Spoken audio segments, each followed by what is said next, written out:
ఇప్పుడు ఏదైతే మీరు చెప్పారో ఖైరతాబాద్ వినాయకుని గురించి, అక్కడికొచ్చి గవర్నర్ ప్రతిసారి పూజ చేస్తారు అని విన్నాము. అది నిజమేనా? అవును.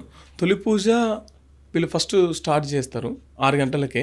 ఓకే. తర్వాత గవర్నర్ చేతుల మీదుగా ప్రాణ ప్రతిష్ఠ అంటారు కదా, ఫస్ట్ పూజ గవర్నర్ చేతుల మీదుగా జరుగుతుంటుంది. అయితే ఈసారి గవర్నర్ ఇప్పుడు దానికి ఎవరు ఇప్పుడు లోకల్ శాసనసభ్యులు దానం నాగేందర్, అట్లాగే ఆయననే ఉత్సవ కమిటీ ఖైరతాబాద్ గణేష్ ఉత్సవ కమిటీ ప్రెసిడెంట్ కూడా 2 ఆయననే కాబట్టి ఆయన చేతుల మీదుగా, తర్వాత గవర్నర్ అట్నే పొన్నం ప్రభాకర్ వీళ్ళంతా వచ్చారు. తర్వాత రాజ్యసభ సభ్యుడు అనిల్ కుమార్, తర్వాత వీళ్ళంతా వచ్చి అక్కడ పూజలో పాల్గొని తొలి పూజ అర్పించిన తర్వాత మిగతా ఆ భక్తులు కావచ్చు ఇంకా వీళ్ళంతా వచ్చి దర్శనాలు చేసుకుంటున్నారు.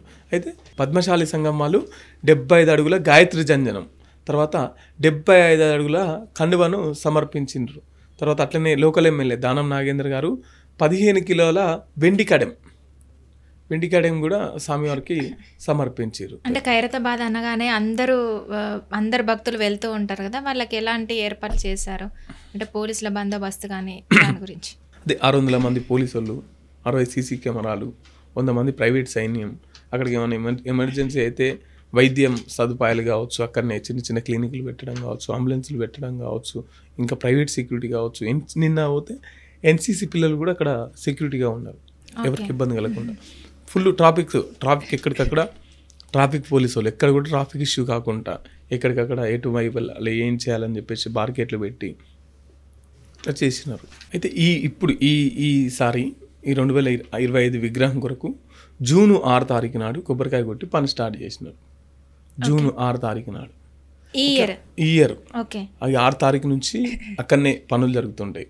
అయితే ఇట్లా ఈ ఏమంటారు, ఈ తయారీ పనిచేసే ఏదైతుందో వాళ్ళు పనిచేస్తున్నంతసేపు నాన్ వెజ్ ముట్టుకోరంట. ఓకే.